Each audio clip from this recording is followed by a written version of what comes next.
आज हम लोग क्लास 8 का मैथ्स का सॉल्यूशन समझेंगे। पहला क्वेश्चन में था कि -2/3 का योग प्रतिलोम और गुणात्मक प्रतिलोम लिखना था, ठीक है। फिर दूसरा क्वेश्चन था कि 3/5 को संख्या रेखा पर दर्शाइए, हमने दर्शा दिया है। थर्ड क्वेश्चन था कि 3/5 और 7/8 के बीच 3 परिमेय संख्या लिखना है। तो देखिए वो इसके कई विधि होते हैं लिखने के, हमने एक विधि बना दिया है। आप लोग अलग अलग विधि से बनाए, उसका भी उत्तर मिल जाएगा अगर आंसर सेम रहा, आंसर सही रहा तो। चौथा प्रश्न ये था, इसको हल करना था। तो पावर माइनस में है तो ऊपरे वाला नीचे, नीचे वाला को ऊपरे करके पावर प्लस में कर दिए, फिर इसको हल कर दिए हैं, फिर इसको आगे इसको हल करने के बाद 1/16 आंसर आया। पांचवा नंबर प्रश्न को मानक रूप में लिखना था, तो मानक रूप का आंसर इतना हो जाएगा, आप लोग मिला लीजिएगा। छठा नंबर प्रश्न का वर्गमूल निकालना था। वर्गमूल आप किसी विधि से निकालिए, चाहे गुणनखंड करके निकालिए या फिर भाग विधि से निकालिए, उससे कोई दिक्कत नहीं। 529 उसका आंसर होगा। सातवां नंबर प्रश्न में एक प्रश्न दे रहा था कि 26,244 में कितना से गुना किया जाता है कि परिपूर्ण घन बन जाए। तो गुणनखंड किए और 3-3 को के जोड़ा लगाए, 3-3 को एक साथ रखे, तो जो बच रहा था उतना से नहीं 6 से गुना करने पर हमको परिपूर्ण घन बन जाएगा। 8 नंबर प्रश्न में था एक जोड़ एक घटाव दिया हुआ था इस प्रकार से, इसमें A B C D का मान निकालना था। तो देखिए बाबू, B और D का मान तो फिक्स रहेगा, लेकिन A C E का जो मान होगा ना चेंज हो सकता है। कुछ 4 लिखा होगा, 1 लिखा होगा, 2 लिखा, और भी आगे आता बहुत सारा आता, बस सटीक होना चाहिए, सही होना चाहिए। अगर बैठा के मान निकाले तो आपको मिल जाएगा नंबर।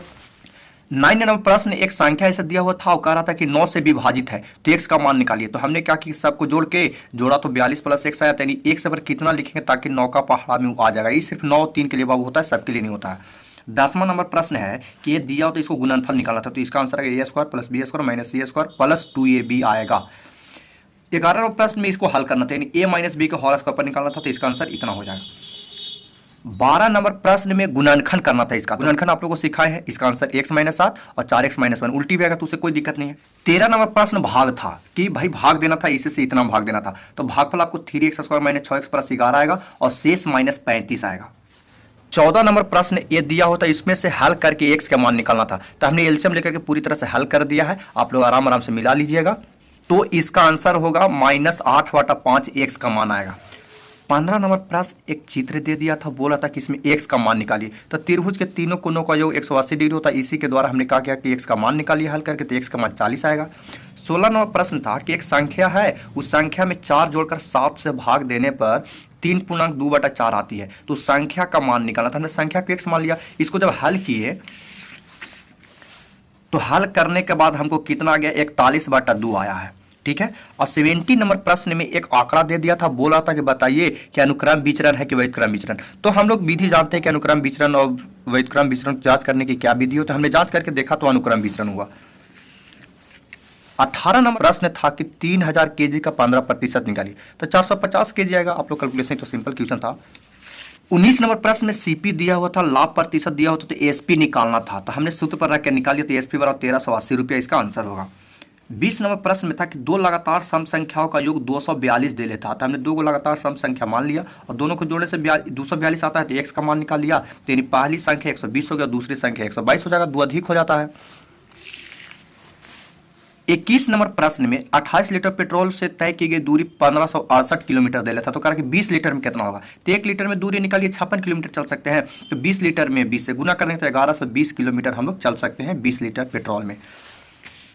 22 नंबर प्रश्न था कि 2 संख्याओं का अनुपात दे लेता 5:3, तो हमने x लगा के मान लिया और दोनों का अंतर 18 दे लेता, तो अगर दोनों संख्या निकाले तो x का मान निकालिए, फिर x का मान इसमें रख दिए, तो 45 और 27 इसका आंसर हो जाएगा।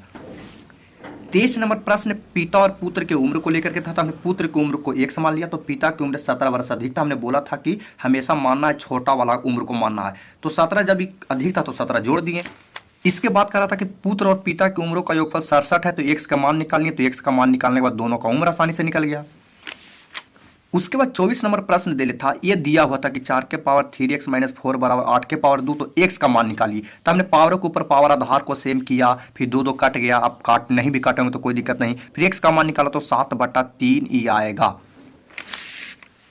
25 नंबर प्रश्न में x बराबर -2 दे लेता, तो बोला था कि फिर इसका मान निकालिए, तो जहां जहां x था वहां -2 रख के हमने हल किया, तो 17 आंसर इसका आया। 26 नंबर प्रश्न में एक प्यारा सा भागा था, ये भागा अच्छा का हलवा टाइट कर देता है, तो इसका आंसर बुक आप देख लीजिए 1400 200 होगा और 2 शेष आएगा, तो ये आपको पूरा सोल्यूशन है। आपको अगले वीडियो में साइंस वाला सोल्यूशन दे देंगे, आप लोग अच्छे से इसको मिला लीजिएगा।